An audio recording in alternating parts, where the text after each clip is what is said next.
तो कथामृत के इस नए सत्र पे सभी का स्वागत है। आज बहुत सुंदर हम कथा सुनने वाले हैं। जैसे मैं कह रही थी, वी विल बिगिन आज के सत्र में कि राधा रानी का गोलोक धाम में कैसे प्राकट्य हुआ और राधा रानी के नाम का क्या अर्थ है और ऐसा क्या हुआ कि उन्हें गोलोक धाम से भूलोक पर आना पड़ा। अगले सत्र में हम उनके धरती पर प्राकट्य की बहुत सुंदर सुंदर कहानियां और कथाएं सुनेंगे कि उन्होंने वृषभानु महाराज के घर में कैसे जन्म लिया, राजा नृग की तपस्या, वृषभानु अपने पूर्व जन्म में कौन थे और विंध्य पर्वत के यहाँ भी उनका जन्म कैसे हुआ, इसके बारे में हम अगले सत्र में सुनेंगे।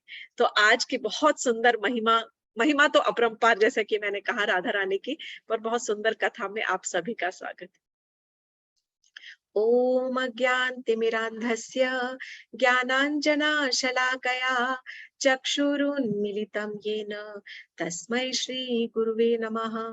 वाञ्छकल्पतरुभ्यश्च कृपासिन्धुभ्य एव च पतितानां पावनेभ्यो वैष्णवेभ्यो नमो नमः। हे कृष्ण करुणा सिंधु दीनबंधु जगतपते गोपेश गोपिका कांत राधा कांत नमोस्तुते। तप्त कांचन गौरांगी राधे वृंदावनेश्वरी वृषभानु सुते देवी प्रणमामि हरिप्रिये। हरे कृष्णा कृष्ण कृष्णा हरे हरे, हरे राम राम राम हरे हरे। तो आपको लगता होगा कि मैं ये प्रार्थना हमेशा क्यों करती हूँ। तो प्रार्थना इज ताकि मुझे शक्ति मिले। मैं भगवान से प्रार्थना करती हूँ कि मुझ में उतनी थोड़ी सी एक शक्ति दे कि मैं जो टॉपिक पर बात करने जा रही हूँ उसमें थोड़ा सा मैं अर्थ डाल सकूं और अपने जो गुरुओं और साधुओं से और जो अपने गुरु भाइयों से और गुरु बहनों से जो भी हम शिक्षा परंपरा में प्राप्त करते हैं वो उसी प्रकार से ही मैं दे सकूं और मुझसे कोई त्रुटि ना हो, अगर हो तो क्षमा प्रार्थी। तो बहुत सुंदर कथा सुनने जा रहे हैं आज। जैसा कि मैंने कहा, कुछ दिनों पहले ही हमने राधा अष्टमी, राधा रानी के जन्म की का उत्सव मनाया था। राधा रानी गोलोक में किस प्रकार वो प्रकट हुई उसके बारे में मैं आज आपको सुनाने जा रही हूँ। तो ऐसा कहा जाता है कि रास मंडल, जो गोलोक धाम, गोलोक वृंदावन जहां है, जो कि कृष्ण भगवान की नित्य लीला स्थली है, वैकुंठ से भी ऊपर है गोलोक वृंदावन। और गोलोक वृंदावन में कृष्ण निवास करते हैं, वैकुंठ विष्णु भगवान का निवास स्थल है। तो जो कृष्ण भगवान जब गोलोक धाम में रास स्थली में एकांत में बैठे थे, जब एकांत में बैठे थे, वहां पर एक बड़ा सा पर्वत है जिसका नाम है सतश्रृंग पर्वत, जो बाद में गोवर्धन पर्वत के नाम से जाना गया। वो और फिर उसको कृष्ण भगवान जी ने जब वे अवतार लेने वाले थे तब उन्होंने उसको यहाँ पर धरती पर भी भेजा। सतश्रृंग पर्वत के पास में रास स्थली में कृष्ण भगवान जी एकांत में बैठे हैं और एकांत में बैठकर कृष्ण भगवान जी के मन में एक ऐसा विचार उत्पन्न हुआ। उन्हें जो था वो आनंद रस की अनुभूति करने की इच्छा प्रकट हुई। वो ही इज द सुप्रीम एंजॉयर। अब मैं इसको हिंदी में कैसे बताऊं, ही इज द सुप्रीम एंजॉयर। वो सबसे ज्यादा आनंद रस का जो अनुभव करते हैं वे केवल कृष्ण ही करते हैं, और वे ही कृष्ण ही जो परम सच्चिदानंद स्वरूप है। ही इज ऑलवेज इन, मतलब हमेशा आनंद में रहने वाले। जब उन्हें इस आनंद रस की अनुभूति करने की मन में इच्छा प्रकट हुई, उसी समय उनके बाएं अंग से एक देवी प्रकट हुई। और वो जो देवी थी उसमें हजारों लाखों चंद्रमाओं की जो चमक थी, उस देवी के अंदर लाखों चंद्रमाओं की चमक थी। और कहते हैं कि जो उनके शरीर का जो वर्ण था वो पिघले हुए स्वर्ण की तरह वो उनका जो अंग था, वो उनका रंग था, लाइक मोल्टन गोल्ड। और वे कृष्ण के बिल्कुल बाएं अंग में जाकर वहां पर बैठ गई, क्योंकि उनके बाएं अंग से प्रकट हुई थी, पूरे बाएं अंग से प्रकट हुई।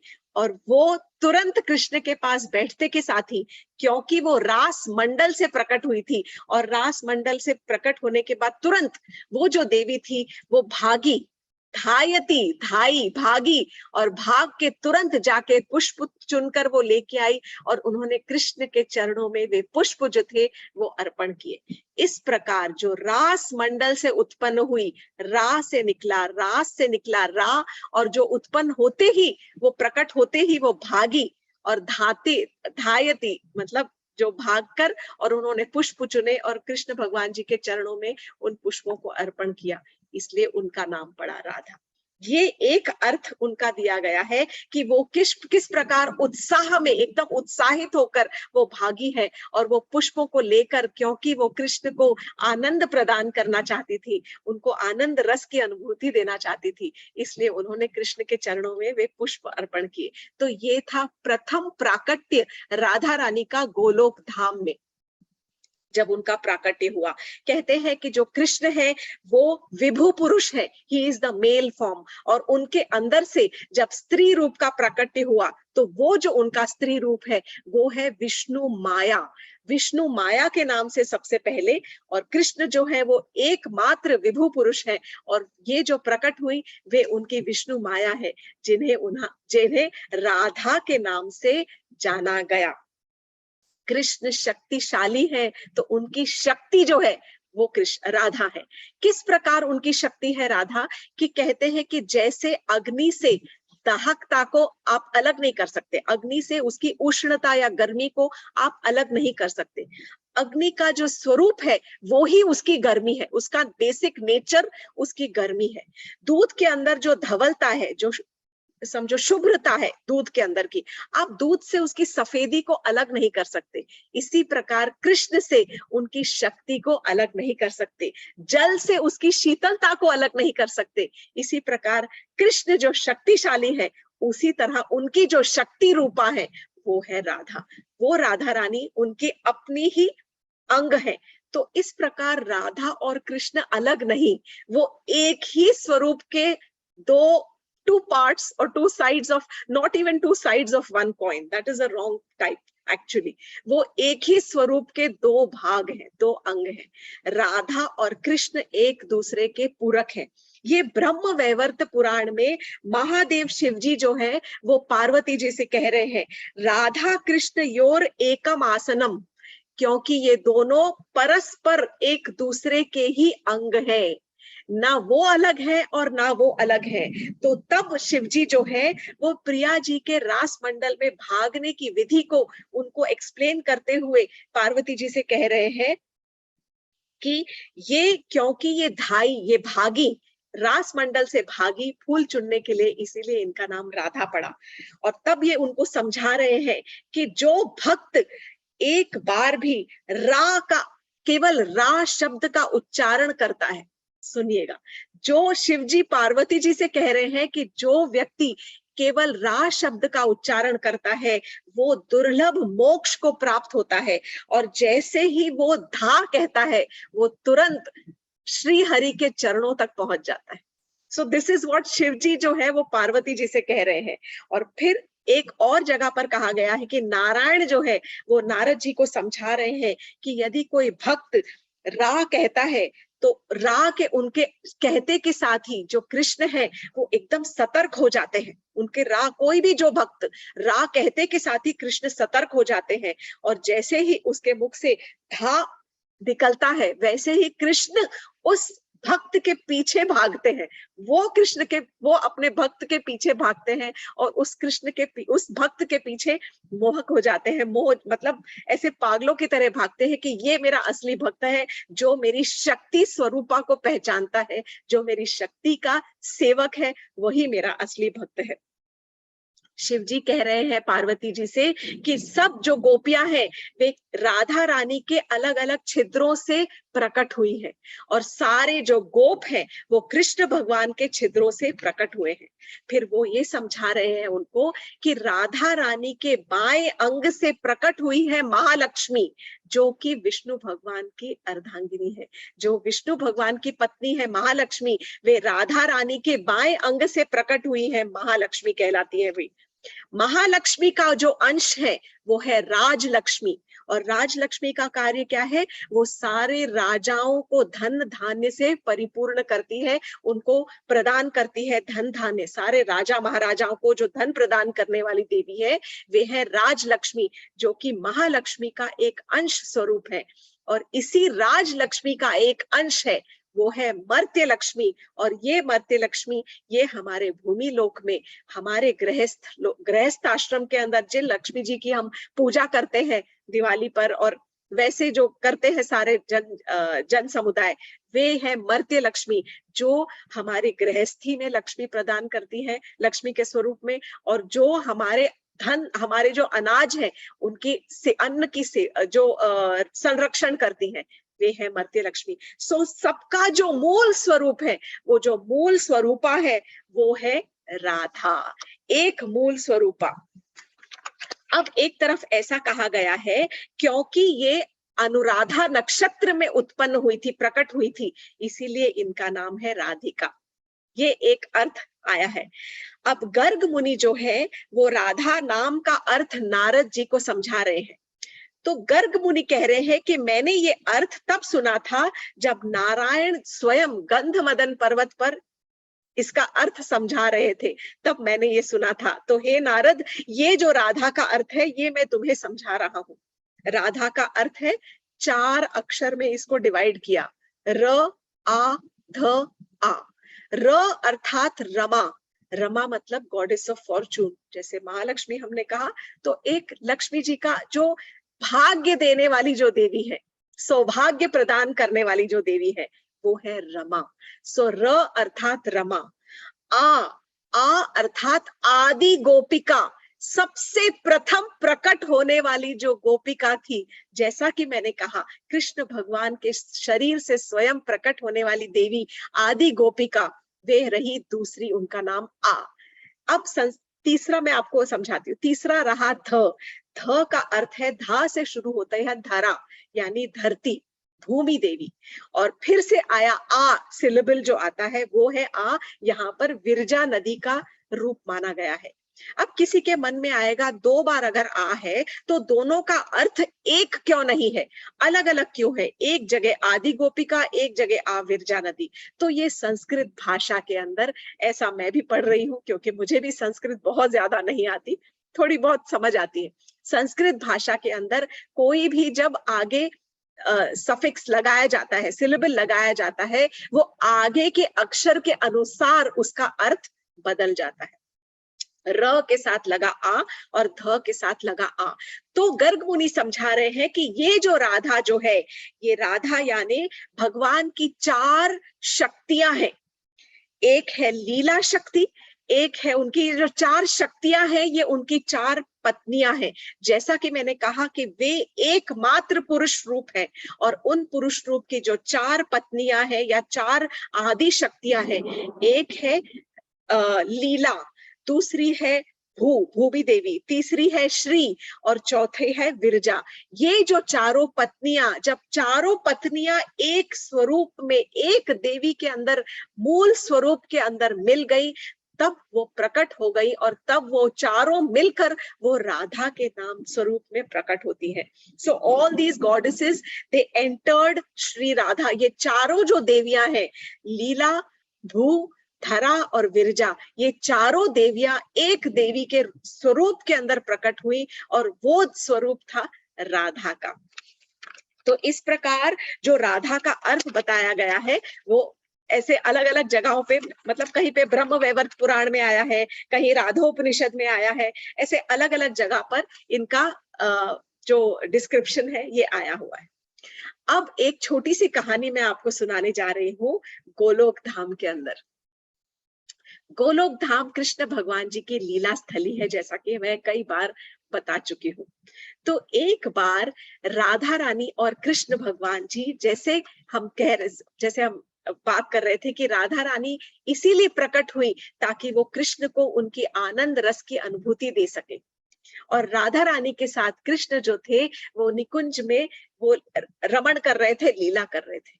इतने में वो उन्माद पूर्ण में, अपनी उन्माद अवस्था में राधा रानी जो थी वो मूर्छित हो गई। इतना उनके अंदर एक्सटेसी, इतना उन्माद, उन्मत्त हो गई कि वे मूर्छित हो गई।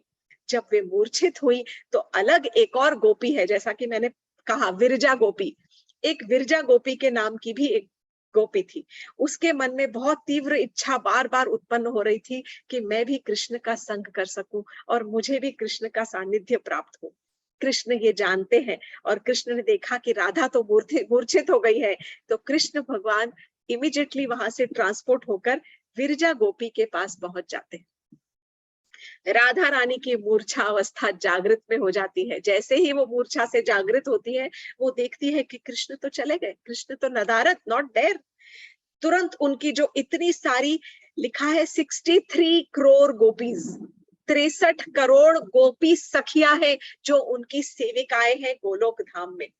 ये जो 63 करोड़ जो गोपिकाएं थी, वो सब उनसे कहती हैं कि कृष्ण तो तुम्हें छोड़कर विरजा गोपी के पास चले गए। राधा बहुत दुखी हो जाती है। तुरंत बहुत गुस्से और रोष में तुरंत एक बड़े से रथ को बुलवाया जाता है। अब वो रथ का इतना सुंदर, इतना बड़ा डिस्क्रिप्शन है, ये सारा गर्ग संहिता में लिखा हुआ।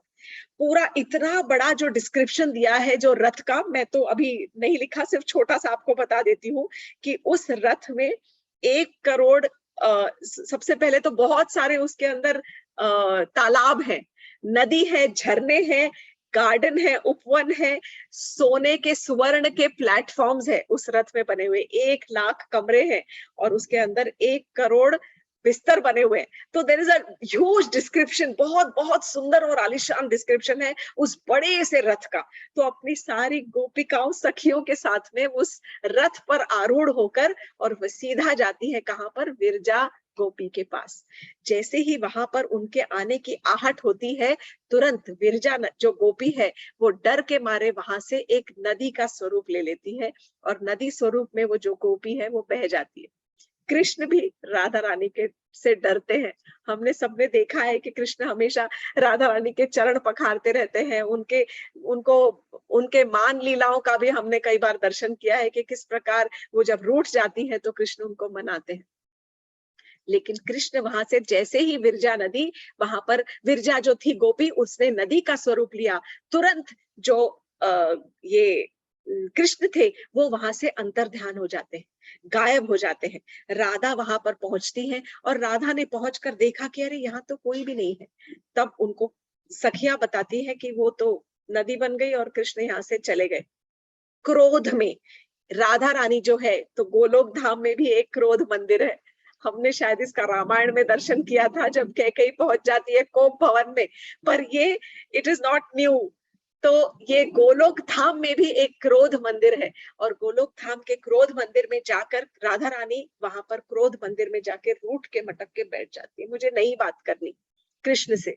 कृष्ण आते हैं उनको मनाने के लिए और बाहर वहां पर गोपियां हैं और गोपियां उनको समझा रही हैं कि अरे अभी थोड़ी दुखी है, अभी आप चले जाइए, अभी ना बात करिए, थोड़ी देर बाद आना। और अंदर से राधा को पता है कि कृष्ण बाहर खड़े हैं, तो बाहर से वो राधा रानी जो है वो कृष्ण को उल्हाना दिए जा रही है, क्यों आए हो यहाँ पर?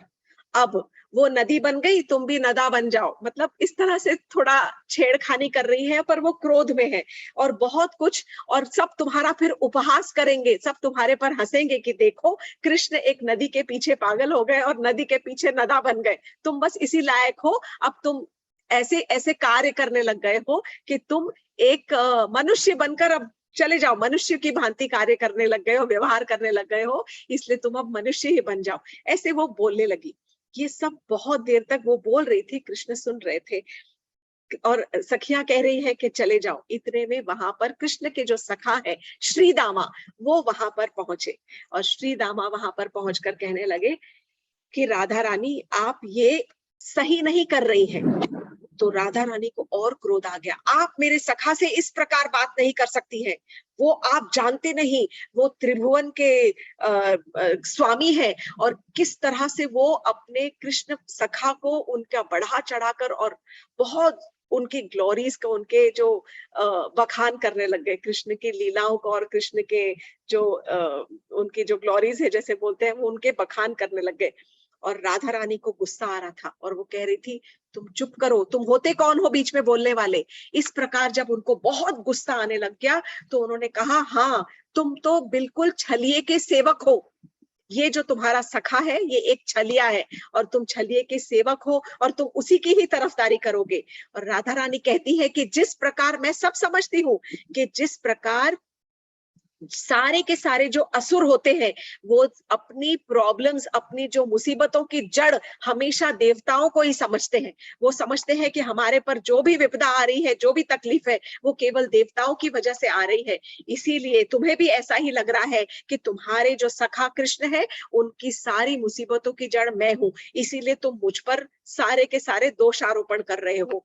मैं तुमसे बहुत रुष्ट हूँ और मैं तुम्हें श्राप देती हूँ।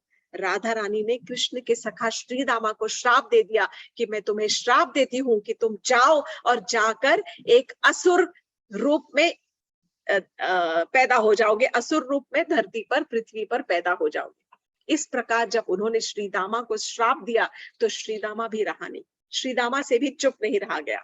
श्री दामा ने तुरंत राधा रानी को श्राप दे डाला कि आप मुझे श्राप देती है, मैं भी आपको श्राप देता हूँ।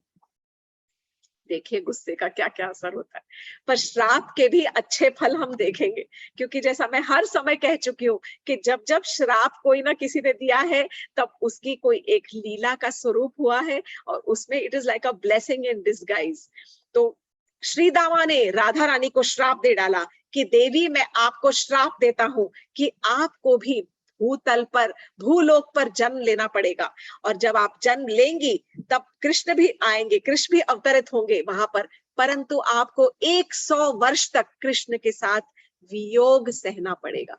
और ये वही वियोग है 100 वर्ष तक, जब कृष्ण वृंदावन छोड़कर चले गए थे, जब धरती पर लिया था उन्होंने द्वापर युग में अवतार, चले गए थे और 100 वर्ष तक उन्हें राधा रानी को कृष्ण भगवान से वियोग सहन करना पड़ा था। और उसके बाद जब दोनों का मिलन हुआ था, एक दूसरे से मिले थे, उसके बाद कृष्ण भगवान ने अपनी लीला पूर्ण करके और वो प्रभास क्षेत्र से वापस अपनी लीला संपूर्ण करके और पुनः गोलोक धाम वापस आ गए थे। तो इस कथा के अनुसार इसी, जब ये सुनने के बाद सबसे पहले तो श्री दामा के नेत्रों से आंसू निकलने लग गए, राधा रानी के नेत्रों से आंसू निकलने लग गए, दोनों एक दूसरे को देख देख कर रोने लग गए कि हमने ये क्या कर दिया, एक दूसरे को ही श्राप दे दिया। और राधा रानी माफी मांग रही है और श्री दामा जो है वो माफी मांग रहे हैं और कृष्ण भगवान जी अपने एकदम विस्मित हंसी, क्योंकि उन्हें पता है कि ये उनकी कौन सी लीला का ये स्वरूप होने वाला है। और श्री दामा तब रोते रोते कृष्ण से कह रहे हैं कि हे सखा, मैं तुमसे एक पल भी अलग नहीं रह सकता विरह में, तो हे प्रभु आप भले मुझे, अब मुझे पता है कि मुझे एक असुर रूप लेना होगा, असुर के शरीर में मुझे जन्म निकालना होगा एक, परंतु मुझे आप ये वरदान दीजिए कि असुर रूप में भी मैं एक लम्हा भर, एक पल भर भी मैं आपकी विस्मृति ना करूं। कृष्ण कहते हैं तथास्तु। और यही श्री दामा बाद में शंखचूड़ के नाम पर, शंखचूड़ जो एक राक्षस है, मेरी कथामृत का एक कथा है 7, कथामृत जो नंबर 7 की कथा में मैंने शंखचूड़ की कथा सुनाई है। तो वो जो शंखचूड़ है जो तुलसी देवी के पति बने, वो एक बार भी, एक क्षण भी वो भगवान के बहुत बड़े भक्त थे। ये पूरी लीला थी, पूरी कथा थी। और फिर शंखचूड़ का जब उद्धार हुआ तो पुनः वे श्री दामा के रूप में, मतलब फिर से वो श्री दामा जो थे वो राधा रानी के भाई के रूप में पैदा हुए द्वापर युग में। राधा रानी रोए जा रही थी, रोए जा रही थी और कृष्ण से बोल रही थी ये क्या हो गया प्रभु, ये मुझसे बहुत बड़ी भूल हो गई। तो कृष्ण भगवान जी ने कहा कोई बात नहीं, देखो ऐसा है देवी कि मुझे अवतरित होना ही है, जब मैं द्वापर युग में अवतार लूंगा उसी समय तुम भी राधा के रूप में, देवी के रूप में अवतार लेना। नहीं तो, और ये तो हमने पिछली बार भी किया था कि जब धरती जो थी, भूमि देवी गाय का रूप लेकर ब्रह्मा जी और सारे देवी देवताओं के साथ में पहुंचती है भगवान जी के पास में और कहती है कि हे प्रभु मेरी रक्षा करो, भूमि पर बहुत असुरों का भार बढ़ गया है और मैं सहन नहीं कर पा रही हूँ, अब समय आ गया है कि आप आइए और इन दानवों का, इस असुरों का, बुराइयों का नाश कीजिए। तब जब कृष्ण ने ऐलान किया था कि हाँ देवी मैं आऊंगा, मैं अब मेरे प्रकट होने का समय हो रहा है, तब उस समय भी राधा रानी रोने लगी थी और कही थी कि आप चले जाएंगे और फिर मैं यहाँ अकेली रहूंगी। तब कृष्ण ने उनको याद दिलाया, आपको याद है कि आपने कहा था कि मुझे भी आपके साथ आना है। तब हमने ये अरेंजमेंट किया था कि you also have to come with me. और उस समय उन्होंने कहा था कि उस समय जो कृष्ण भगवान जी थे और राधा रानी थी, उन्होंने कहा था कि मैं धरती पर तभी जाऊंगी जब 3 चीजों को छोड़कर मैं यहाँ से धरती पर नहीं जा सकती। कृष्ण ने पूछा था ऐसी कौन सी 3 चीजें हैं देवी? तो तब राधा रानी कहा था कि यमुना, वृंदावन और गोवर्धन पर्वत जहां पर नहीं है वहां पर मैं नहीं रह सकती। उस समय कृष्ण भगवान जी ने वो छोटा सा टुकड़ा गोलोक धाम से गोवर्धन, यमुना और वृंदावन का जो टुकड़ा था वो उठाकर और यहाँ पर परिवर्तित किया था। लॉट ऑफ स्टोरीज अगर आप देखेंगे, जब विश्राम घाट की भी कथा आती है तभी भी एक तरफ तो जो वराह देव है वो भूमि देवी को अपने टस्क के ऊपर, अपने नथनों के ऊपर लेकर जा रहे हैं भूमि देवी को, और तब भूमि देवी बोल रही है कि आप मुझे कहाँ रखेंगे, कहाँ रखेंगे, क्योंकि सारी हरियाली तो मुझ में ही है। उनको गुरूर आ गया था, घमंड। तब वराह देव जो थक गए थे और वो कहते हैं कि नहीं देवी, वो देखिए वो वृंदावन जो धाम है वहां पर एक विश्राम घाट है जो कि आज भी मथुरा में मौजूद है। वो विश्राम घाट पर हम विश्राम करेंगे। तो विश्राम घाट नाम तभी पड़ा जब वराह देव ने वहां पर विश्राम किया था। तो बोले वो जो वृंदावन का एक टुकड़ा आपको नजर आ रहा है, it is like a small द्वीप जो नजर आ रहा है, वो द्वीप पर हम विश्राम करेंगे। और तब भूमि देवी बहुत अचरज में पड़ गई थी कि ये जो द्वीप है ये मुझ में नहीं है, क्योंकि सारे द्वीप तो मुझी में है, मैं ही तो भूमि हूँ, मैं धरती हूँ और सारे द्वीप, सारी हरियाली मुझ में है। और मैं तो जो वराह देव है उनके जो जो दांत है उनके ऊपर मैं विराज रही हूँ, तो ये हरियाली अलग कैसे है? तो दिस इज प्रमाण कि वो जो हरा टुकड़ा है वृंदावन का, जो पूरा का पूरा जो 84 कोस का जो पूरा टुकड़ा है वृंदावन का, वो पूरा का पूरा कृष्ण भगवान जी ने फुल ब्रज भूमि अपने गोलोक धाम से उसको काट कर यहाँ पर भेजा है। And it is very very special. It is not a part of Bhumi Devi, it is वो अपनी धरती का एक अंश है ही नहीं, वो स्वयं गोलोक धाम से उतरा हुआ, इसीलिए जो ब्रज भूमि है, ब्रज धाम है, वो स्पेशल है। तो हमारे जो परम गुरु है, जो प्रभुपाद जी है, वो हमेशा कहते थे कि जो ब्रिजवासी है वो बहुत बहुत ज्यादा स्पेशल है। वो क्यों स्पेशल है और वो क्यों ज्यादा इंटेलिजेंट है, बहुत ज्यादा बोलते हैं कि इंटेलिजेंट है, इसलिए है वो बुद्धिमान, क्योंकि वे हमेशा कहते हैं राधे राधे राधे राधे, क्योंकि उनको पता है कि जहां पर राधा नाम का स्मरण होगा वहां पर कृष्ण अपने आप धायते भागते हुए आएंगे। राधिका, आराधिका, जहां पर जिनका नाम हमेशा, आराधिका यानी जो कृष्ण की हमेशा अर्चना और नाम जपती हो वो आराधिका, और आराधित यानी जो कृष्ण की आराध्य देवी है वो आराधिता। जो कृष्ण की आराध्य देवी है आराधिता, और जिनकी कृष्ण जो जिनकी आराधना राधा करती है वो है आराधिका। माने इट इज म्यूचुअल, परस्पर। तो इसीलिए जो हर एक सारे के सारे ब्रिजवासी बहुत स्पेशल है, क्योंकि वो हमेशा राधा राधा राधा रटते रहते हैं, क्योंकि वे जानते हैं कि यदि हम हमेशा राधा रानी का नाम रटते रहेंगे तो कृष्ण हमें नोटिस जरूर करेंगे। अरे हाँ, ये भी एग्जिस्ट करता है, ये तो है, मैं तो भूल ही गया था इस व्यक्ति को कि ये तो राधा रानी का नाम जप रहा है, मैं तो भूल ही गया था कि अरे ये एक नीता भी है और एक हरिश्चंद्र भी है और एक प्रेरणा जी भी है भूमि पे जो राधा का नाम ले रही हैं, और इनकी तरफ मुझे अपना ध्यान केंद्रित करना ही पड़ेगा क्योंकि ये मेरी राधा को याद कर रहे हैं। बहुत सुंदर एक कथा है राधा के अर्थ के ऊपर। मैं actually this was not in the schedule but I want to tell this story. तो एक मोर है, ये लोक कथा है कि एक मोर था और वो हमेशा मतलब जैसे अब मोर की तो, मयूर की तो बहुत सारी कथाएं हैं और मयूर लीला तो कई बार होती है, पर उस मोर ने कभी भी कृष्ण के दर्शन नहीं किए थे, और वो हमेशा कृष्ण के दर्शन करने की लालसा से वो वृंदावन में, नंद गांव में, कहते हैं नंद गांव में, नंद भवन के बाहर, और बाहर जाके और वो कृष्णा कृष्णा कृष्णा कह के पुकारता, रोज अलग अलग भांति से डांस करता, नाचता अपने पंख फैलाकर। कई दिन बीत गए परंतु कुछ न हुआ, एक बार भी कृष्ण के दर्शन नहीं हुए। वो सोचता था कभी तो कृष्ण झलक दिखला देंगे, अपने एक झरोके से बाहर अपनी छवि निकाल के दिखा देंगे, पर दर्शन नहीं हुए। इतने में उसके एक सखा मोर ने कहा, क्यों ऐसे तुम बार बार उदास मन से? तो बोले बस एक बार प्रिय कृष्ण के दर्शन हो जाए। कहते हैं कृष्ण के दर्शन तो मतलब जिनको होते हैं उनका बेड़ा पार हो जाता है।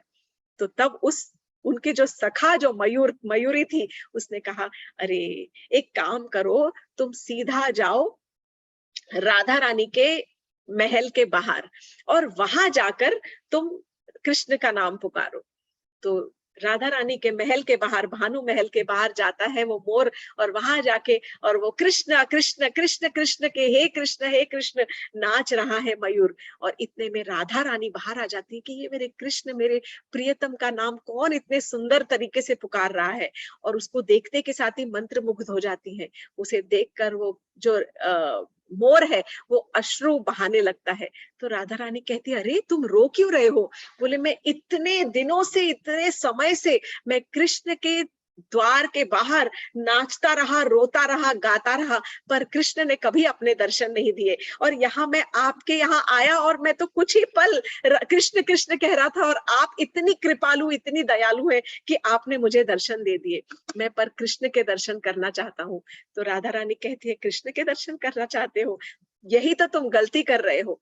तुम जाओ और कृष्ण के द्वार के बाहर तुम राधा राधा नाम की रट रटाओ, और रटना करके और वहां पर जब तुम नाचोगे तब मुझे कहना। तब मयूर सीधा चला जाता है, वो मोर फिर से नंद भवन के बाहर, और राधे राधे राधा राधा राधे राधे कहकर और वो नाचना शुरू करता है। वो मुश्किल से 3-4 बार ही कहता है। इतने में कृष्ण भगवान जी भागते हुए बाहर आ जाते हैं कि ये कौन है जो मेरी प्रिय राधा का नाम उच्चारण कर रहा है। और देखते के साथ ही कृष्ण को, जैसे ही कृष्ण आते हैं, कृष्ण को देखते के साथ ही उस मोर के रोमांच उत्पन्न हो जाता है। और उस रोमांच में जैसे हमारे शरीर के बाल खड़े हो जाते हैं, और उस प्रकार मोर के सारे पंख जो है वो वहीं झड़ जाते हैं।